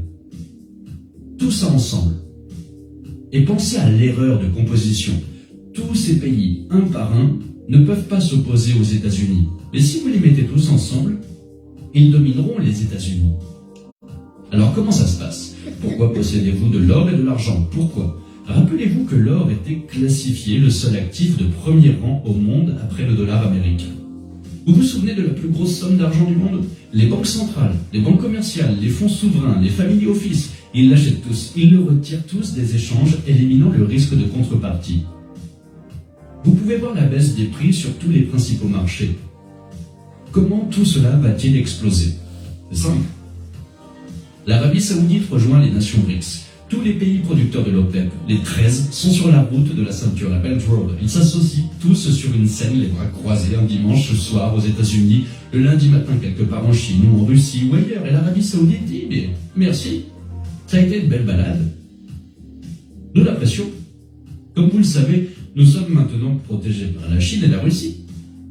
En fait, nous avons conclu un accord de coopération militaire conjointe le jour où vous vous êtes retiré d'Afghanistan, comme vous l'avez fait. Et nous réalisons que vous n'étiez peut-être pas les meilleurs partenaires auxquels s'attacher. Vous savez, vous avez envoyé le président Biden pour quémander du pétrole. Il n'a pas supplié pour du pétrole. Il n'est même pas allé au Mexique ou à la frontière entre le Texas et le Mexique. Il est venu nous demander de ne pas rejoindre les nations BRICS. Mais nous avons décidé, après réflexion, que c'était plutôt dans notre intérêt. Et l'OPEP, toute l'OPEP, qui est sur la Belt Road, puis nous allons ouvrir les achats d'énergie dans votre devise, y compris le yuan, le roupie, le rouble. C'est fini. Parce que ce qui se passe, c'est que tous les pays de la planète qui ont dû posséder des dollars depuis 1974 s'en débarrassent. Et si vous avez déjà vu le film Trading Places, où un frère duc dit à l'autre, vendez, vendez, vendez, parce que tout le monde va commencer à se débarrasser des dollars lorsque le dollar s'effondrera. C'est le pilier numéro 1. La valeur en dollars s'effondre. Que se passe-t-il lorsque ces dollars s'effondrent et touchent les cotes américaines? L'hyperinflation. Que se passe-t-il en tant que réaction indésirable de l'hyperinflation? Les taux d'intérêt s'envolent. Vous devez avoir des taux d'intérêt plus élevés pour compenser la perte de pouvoir d'achat. Est-ce que c'était voulu? Savait-il que cela arriverait quand tout le monde se débarrasse des dollars et que l'Arabie Saoudite et l'OPEP disent merci pour les souvenirs, les amis, et que tout le monde se débarrasse des dollars dans des taux d'intérêt, des actions, les obligations, l'immobilier s'effondre en même temps que le dollar? Les 4 piliers de la richesse de ce pays, les actions, les obligations, les dollars et l'immobilier vont tous s'effondrer avec la montée en flèche des taux d'intérêt et le dumping mondial du dollar. Et c'est votre grande remise à zéro. Voilà à quel point le système est fragile. Et c'est pourquoi vous possédez des métaux précieux. Ce n'est pas pour s'enrichir. C'est parce que nous sommes à l'aube, je crois, d'un changement. Maintenant, rappelez-vous que nous avons parlé de 75% de la population humaine qui comprend la route de la ceinture, ce nouveau gain numérique. Eh bien, quel est le numérique que vous voulez? Pour moi, il s'agit d'un test bêta. L'autre jour, un article a été publié par un homme nommé Sergei Glasgow, ministre russe chargé de l'intégration et de la macroéconomie pour l'Union économique eurasienne. Il est sorti et a posé les principes fondamentaux sur lesquels le nouveau système économique américain post-dollar sera basé.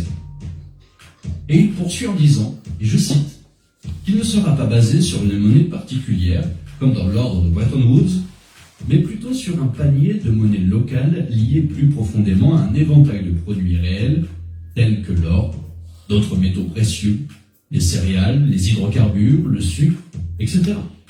Pensez donc au yuan numérique chinois. Quelle meilleure façon de déployer une technologie du grand livre distribué où vous pouvez montrer au monde la véracité de ce que tous ces pays ont mis en place. Pourquoi l'Union européenne ne fonctionne-t-elle pas? En théorie, parce que rien n'y est rattaché et que chaque pays évolue dans des directions différentes. Mais que pensez-vous de tous ces pays qui s'unissent non seulement contre la haine, et peut-être un mot fort, mais aussi contre l'aversion universelle pour l'hégémonie occidentale, à tel point que nous voyons des relations se rétablir entre l'Irak et l'Iran, où ils construisent un chemin de fer entre l'Iran et l'Arabie Saoudite. Ils réparent les barrières entre des pays qui se détestaient depuis des années. Mais vous savez, le vieux dicton, l'ennemi de mon ennemi est mon ami. Ils se rejoignent tous sur le même thème central. Mais ce n'est pas suffisant.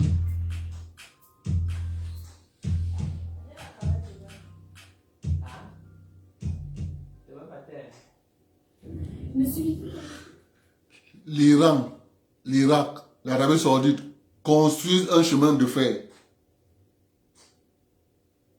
Par le terrain pour tout ce qui va se passer dans ce pays à l'avenir. Je considère certaines choses que je vais vous dire comme les événements les plus importants, non seulement dans ma carrière, mais en fin de compte dans nos vies à tous. Donc, ces pays sont ennemis parce que c'est quelqu'un qui les excite à être ennemis. À la base, ils ne sont pas ennemis. La personne qui les excite à être ennemis, c'est l'oncle Sam. Donc, quand ils trouvent qu'ils ont un intérêt avec la belle rôle des Chinois, ils disent que mon ami, ça marche, on construit le chemin de fer. Iran, Irak, Arabie Saoudite. Voilà le vrai Avant monde. de commencer la vidéo, si vous êtes nouveau, Voilà le vrai monde. Ça ne passe dans aucun média. Jamais on ne peut pas dire ça là-bas. Il faut continuer à manipuler, à mentir. basé sur la force de l'économie de cette nation. Et l'économie américaine est de loin la plus forte du monde. L'autorité monétaire de Singapour et la Banque populaire de Chine ont renouvelé l'accord bilatéral d'échange de devises. L'Arabie Saoudite est en discussion avec la Chine pour fixer le prix de certaines de ses ventes de pétrole en yuan. Mais alors que les liens avec Washington continuent d'être tendus, Pékin et Moscou se diversifient. Le système suisse a été militarisé par les États-Unis. La Chine et la Russie ont fait un pas de plus vers l'abandon du dollar. Ce prochain moment, je pense, prépare le terrain pour tout ce qui va se passer dans ce pays à l'avenir.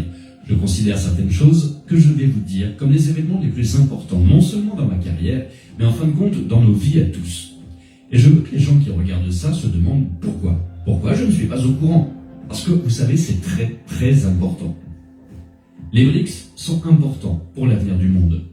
Car il s'agit d'une coalition de ce qui représente près de 90% de la population humaine, qui se rassemble autour d'un thème commun, à savoir saper la domination de l'Occident et l'hégémonie occidentale, et le faire correctement avec le soutien des produits de base.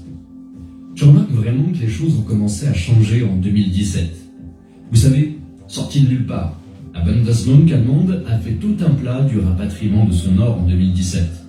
C'était à la fin de ce qu'était un marché baissier de 6 ans pour les métaux précieux. Et vous savez, en 2017 en particulier, ce fut une année difficile pour posséder une société de métaux précieux. Vous aviez le Bitcoin qui décollait vraiment. Les marchés boursiers étaient fantastiques. L'or languissait et les banques centrales le vendaient. Et ça n'avait aucun sens pour moi. Pourquoi les banques centrales vendraient-elles de l'or? Eh bien, peut-être parce qu'il a été au milieu d'un courant descendant et qu'il y a cette nouvelle chose appelée Bitcoin qui commence vraiment à décoller. Et je pense que nous nous éloignons de l'ancienne façon de faire les choses et que nous entrons dans une nouvelle réalité. Eh bien, la capitulation m'est venue à l'esprit. Et en 2017, 6 commandes sur 10 que nous avons passées étaient des personnes qui vendaient. Et la plupart d'entre eux se sont plaints du fait que le Bitcoin, qui était censé être taillé dans la même étoffe que l'or, s'accentuait. Et pourquoi pas l'or? Alors, sortie de nulle part, la Bundesbank allemande, qui avait tenté de commencer à rapatrier son or, 1 an ou 2 plus tôt de la Réserve fédérale de New York, a finalement fait une grande affaire publique à ce sujet. Et ils ont dit, mais renvoyez-nous tout notre or. Il est important de comprendre que depuis la fin de la Seconde Guerre mondiale, les États-Unis détiennent la majeure partie de l'or mondial. Et la raison pour laquelle nous l'avons fait est qu'à la fin de la Seconde Guerre mondiale, à Bretton Woods, lorsque le dollar a été sacré monnaie de réserve mondiale, nous avons fait une promesse au monde en disant « Eh bien, vous pouvez nous donner votre or parce qu'il est en sécurité ici. Vous avez traversé 2 guerres mondiales et vous êtes en sécurité ici. Et je vais vous dire, on va même vous payer 35 $ l'once pour votre or. Et à votre tour, vous prenez le produit de cette vente et vous achetez nos bons du Trésor américain, ce qui vous donnera un rendement sur un actif non porteur d'intérêt, qui sera conservé en toute sécurité et que nous vous revendrons toujours à 35 $ l'once. C'était comme ça depuis très longtemps.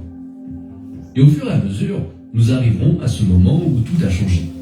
Alors l'Allemagne a dit à l'Ouest, rendez-nous notre or.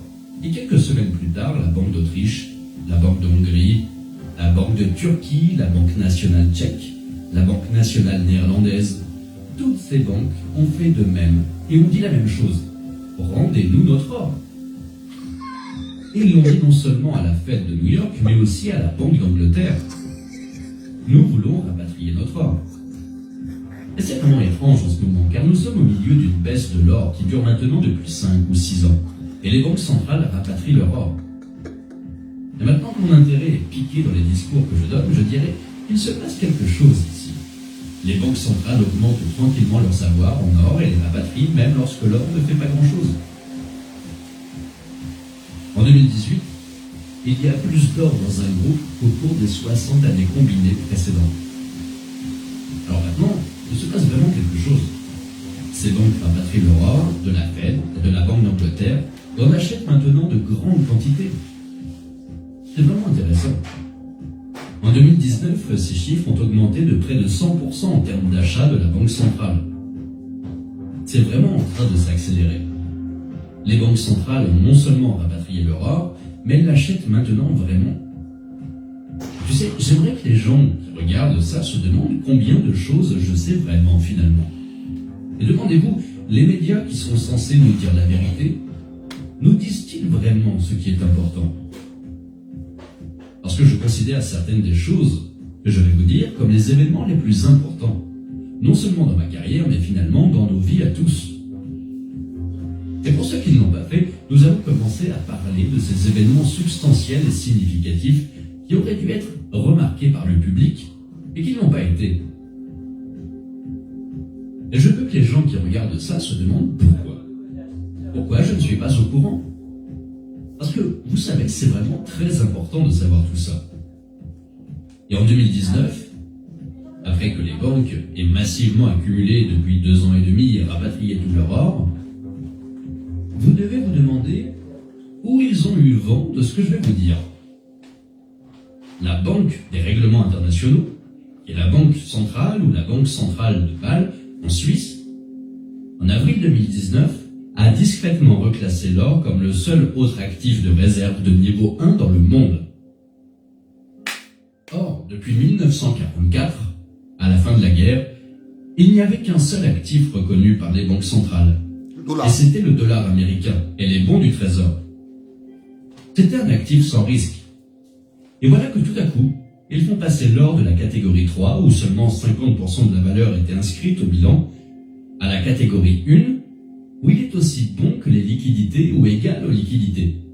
Et ce, très très discrètement. Et on se demande où sont les autres banques centrales qui ont été informées par la BRI que, ramenez votre or chez vous et commencez à l'accumuler. Donc en 2020, nous commençons à voir d'autres choses auxquelles je relie tous ces points. Maintenant, encore une fois, demandez-vous, en avez-vous entendu parler ? Et si ce n'est pas le cas, demandez-vous pourquoi je regarde les mauvais trucs. Est-ce que je lis les mauvais trucs ? Et je répondrai oui. Vous, c'est ce que vous faites probablement, si vous n'en avez pas entendu parler. Maintenant, ce dont je vais vous parler a commencé quelques années auparavant, mais a vraiment commencé à prendre de l'ampleur en 2020.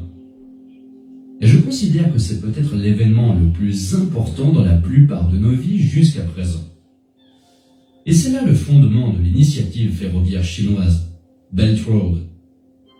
La plupart des gens à qui j'en ai parlé n'ont pas la moindre idée de ce que c'est. Et ça a un impact et une signification incroyable sur l'Ouest et son avenir. Car il s'agit du projet d'infrastructure le plus ambitieux jamais entrepris dans l'histoire de l'humanité. Elle relie l'Asie à l'Afrique, certaines parties de l'Europe et même de l'Amérique du Sud. l'ancienne route de la soie, par des canaux maritimes, des ponts, des chemins de fer, des routes. Et ce programme d'infrastructure ne sera patrouillé que par l'armée et le commerce.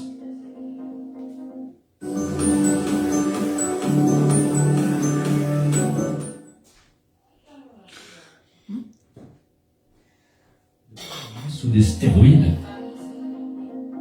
Mais ce que les gens doivent comprendre, c'est que cette petite infrastructure particulière représente plus de 75% de la population humaine et 45% du PIB mondial, avant même qu'elle ne soit industrialisée. Les contrats et les règlements sur la nouvelle Belt Road sont principalement réglés en yuan numérique chinois. Il s'agit d'une très grosse affaire, car au cours des 3 dernières années, le yuan numérique a permis d'effectuer des transactions et des règlements pour un montant supérieur à 20 milliards de dollars, et a même été utilisé lors des Jeux Olympiques d'hiver. Et je voudrais appeler cela un test bêta.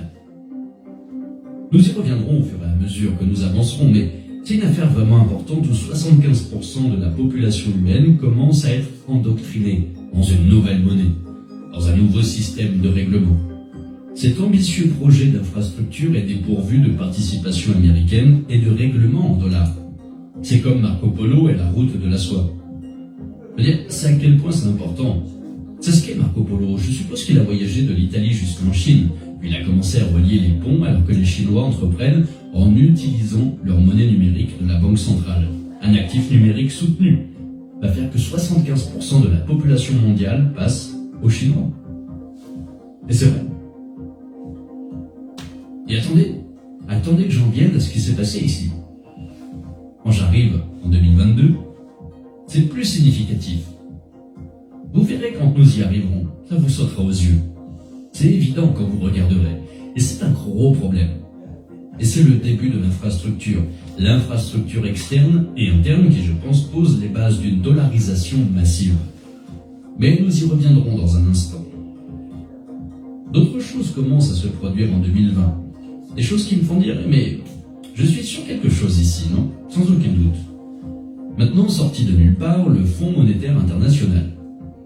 Eh bien, c'est un groupe de près de 200 pays qui a été établi à Bretton Woods et qui dit au monde, eh bien, nous voulons un nouveau Bretton Woods. Qu'est-ce que ça veut dire? Cela signifie que 200 pays du monde entier veulent... Vous rappelez que je vais parler de ça ici, donc on veut le deuxième Bretton Woods. C'est ça qui est la question. On est dedans. Une nouvelle norme. Mais ce n'est pas ce qu'est la norme originale de Bretton Woods, à savoir que le dollar américain est la monnaie. Je suis allé vérifier dans le site du FMI. C'est écrit noir sur blanc. Nous voulons le deuxième Bretton Woods. Noir sur blanc. J'ai dit que, les gens, ils ont failli nous avoir. De réserve mondiale, comme l'indique leur site. Cette fois-ci, ils vont tenir compte de notre avis. Puisque c'est en train de se passer où tout le monde a les yeux ouverts.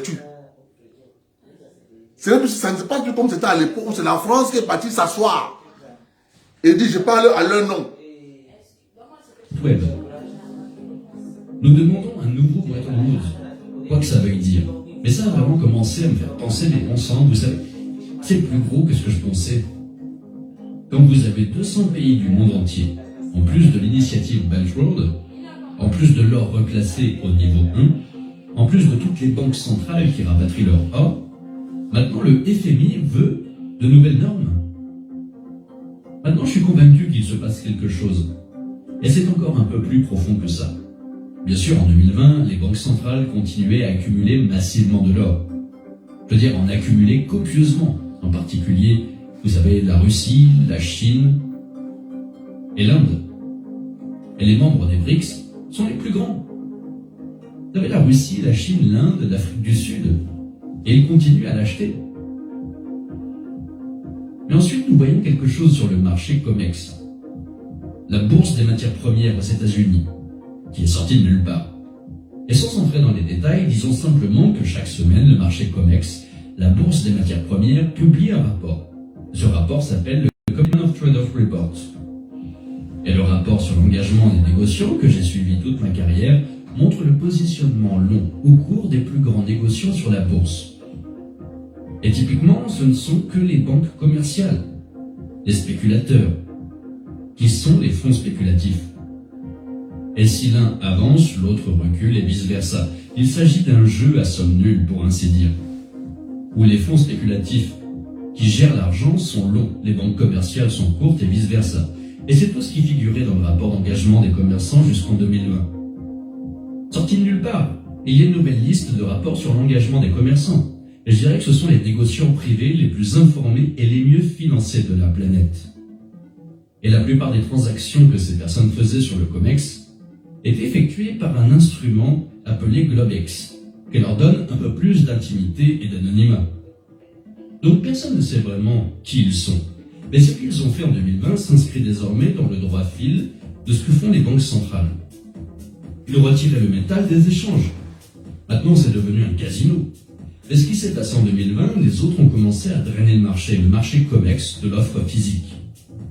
Lorsque personne n'en a pris possession, ils se sont envolés en un an et ont retiré en 2020 plus d'argent que nous n'en avons vu au cours d'une décennie normale. Et plus d'or cette année-là que la Banque du Japon n'en a dans ses avoirs officiels. Vous avez donc maintenant les investisseurs les plus privés, les mieux financés, les mieux informés qui font exactement la même chose que les banques commerciales et les banques centrales, à savoir accumuler massivement du métal et en prendre possession. Nous sommes donc en 2020 et tout d'un coup, vous voyez toutes ces choses qui se produisent. Le FMI demande un nouveau système, l'or étant reclassé, les banques centrales rapatrient leur or, toutes ces choses sont en train de se produire. Les banques achètent copieusement de l'or et personne ne sait rien de tout ça. Et 2020 arrive. Et nous voyons la Russie, la Turquie et l'Inde et la Pologne, la Chine, le Kazakhstan, la Hongrie, la Thaïlande, le Japon et le Brésil, et la République tchèque, la Turquie. Ils achètent tous de l'or. Et personne n'en parle. Pourquoi? En raison de son statut de niveau 1.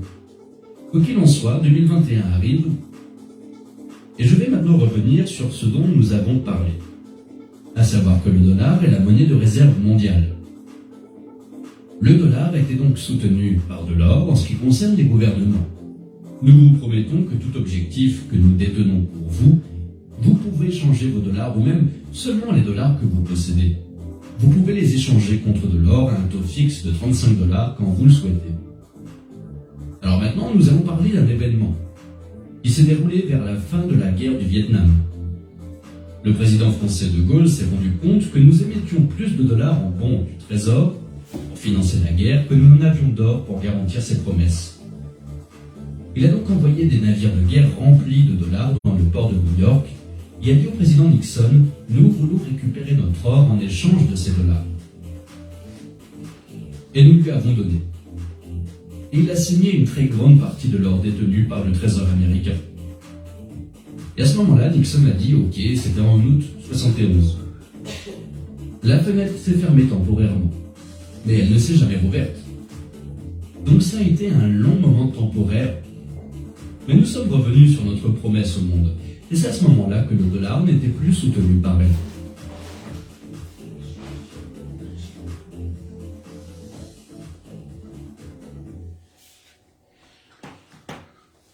Voilà pourquoi la CIA a mis sur pied un programme de contrôle de toute l'élite française politique.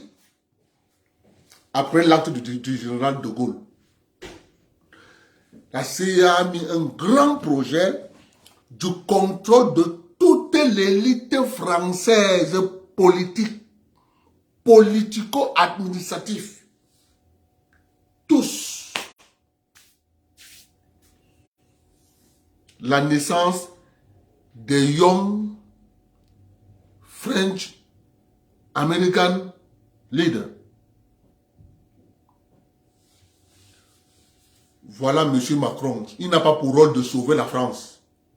Il a pour rôle de détruire la France. Ne vous leurrez pas. Macron, Hollande, Sarkozy, Chirac, Mitterrand, Pompidou, Giscard, Pompidou, tous ont été soutenus par la CIA et ils sont en train de détruire la France. Et ils ont déjà détruit la cerise sur le gâteau. La France a des centrales nucléaires. Macron prend le secteur de Alstom qui fabrique les turbines des centrales nucléaires françaises, vend à General Electric. General Electric délocalise les usines, demande à la France de fermer ses centrales nucléaires parce que lui ne va plus lui livrer les pièces de rechange. Et on porte Macron, on met Macron président.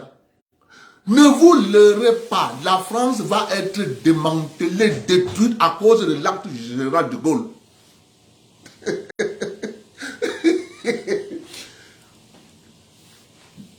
Parce que je suis quelqu'un qui dit qu'en politique, on ne doit pas être rancunier. Non, si tu n'es pas rancunier dans les relations internationales et en politique, tu seras mangé par ton soi-disant ami. Parce que le général de Gaulle connaissait bien qu'en matière de relations internationales, entre les États, il n'y a pas d'amis. Ce sont des intérêts qui prennent. Ils ont neutralisé. Il n'y a aucune élite française qui n'a pas un dossier à la CIA. Je vous dis, il n'y a aucune élite française. N'importe qui qu'on va vous donner. Si il ne vous parle pas des vrais sujets pour sauver la France, elle sera détruite. Qu'on ne vous trompe pas. Vous pouvez voir juste rien que sur l'énergie. On est en train de détruire, on a commencé par détruire les artisans. On va bien les détruire. Vous croyez que c'est fortuit comme une boulangerie qui paye sa facture d'électricité à 1500 € par mois, ça passe de 1500 à 12 000, 14 000.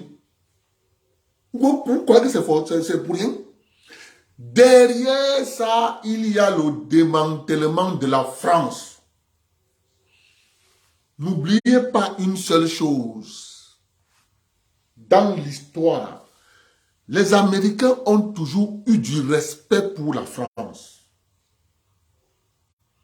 Mais à quel moment le respect pour la France par les Américains est fini? C'est lors de la Deuxième Guerre mondiale et la raclée donnée à l'armée française par l'armée allemande et l'agenouillement de Pétain face aux nazis.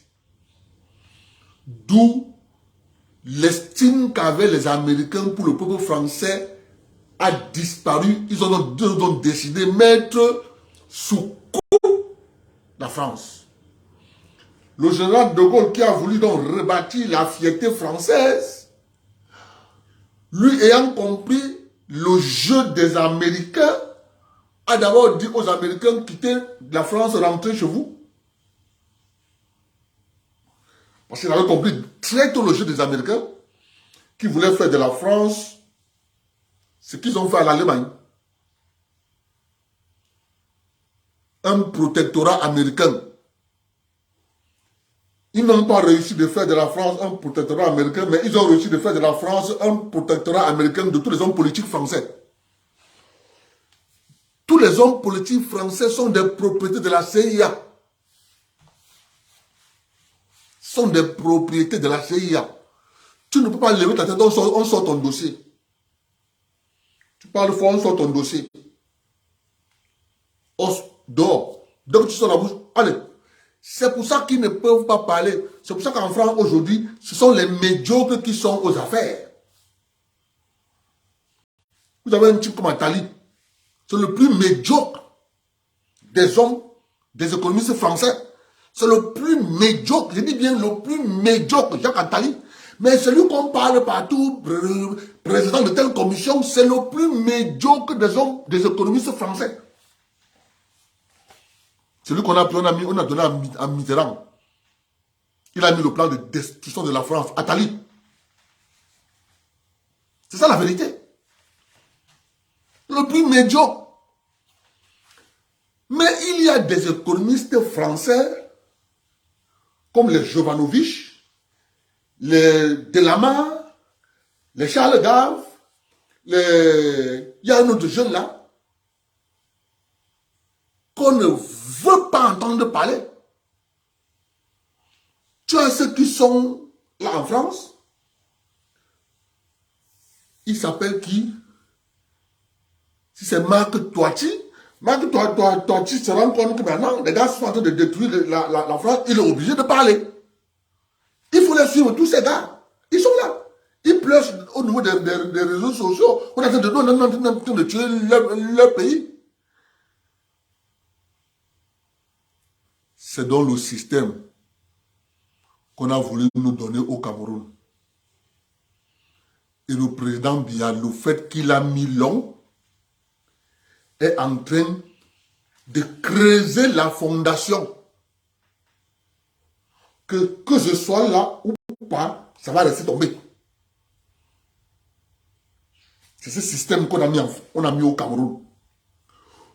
Et le parachèvement de ça, c'est la multiplication, la création des ONG.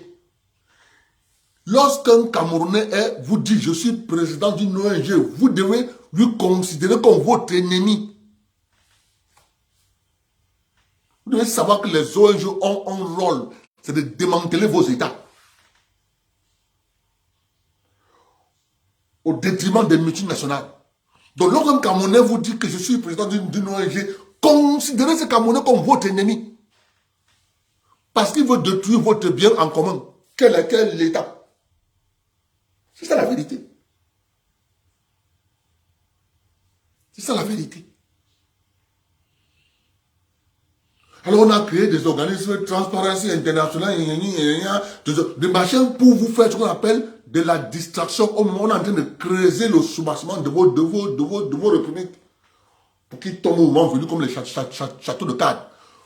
Pour que même si les 75% de la population mondiale qui combattent l'hégémonie américaine, qui est la Russie, la Chine, l'Inde, l'Afrique du Sud et le Brésil, dit que nous sommes nombreux, on ne peut pas être nombreux. Ceux qui ne sont pas nombreux viennent nous imposer les règles du jeu. Maintenant, lorsque la Banque mondiale vous demande, écrit dans son site, c'est clair, nous voulons un deuxième Bretton Woods. La France ira à Bretton Woods avec quoi? Avec quoi? Puisque les Américains veulent remplacer la France en Afrique. Puisque s'ils tiennent déjà les hommes politiques français,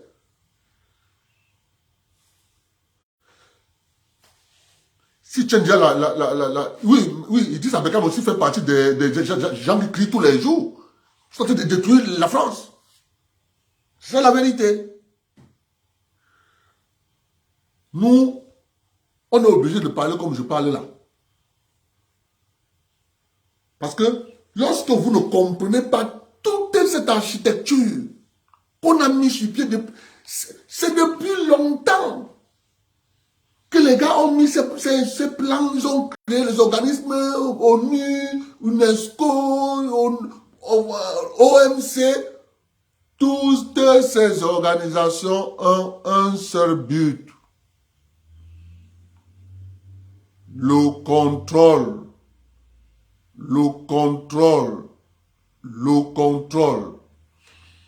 Bonne année à vous tous. Continuons à rester soudés. Notre suivi passe par notre solidarité. Notre suivi passe par la mise en commun de nos forces pour résister. Je vous dis, le président Biya a dit, on ne va pas subventionner éternellement les produits pétroliers au Cameroun. Il le dit. Mais moi, je vous dis, lorsqu'arrivera que l'État du Cameroun dit les subventions sur le pétrole, j'annule. Mais il faut que ça arrive lorsqu'on a déjà fait le deuxième Bretton Woods. Je vous dis, parce que si le président Biya accepte qu'on enlève les subventions sur les dépôts pétroliers, c'est pour ça qu'il faut que chacun de vous écrive que, monsieur le président, les fonctionnaires camerounais doivent rouler avec les Toyota TSL. Mes frères, ils n'ont pas le droit de rouler avec des Prado de 80 millions. Ils n'ont pas le droit. C'est ça la vérité. Ça va permettre à l'État du Cameroun non seulement de contrôler, il faut enlever les bons de carburant. Parce que lorsqu'on parle de subventions, est-ce que vous avez entendu un seul jour, on a parlé des subventions sur les produits pétroliers en matière de délivrance des bons de carburant aux fonctionnaires? Non. Je vous rappelle que ces bons de carburant sont octroyés en fonction de ton titre et de ton grade.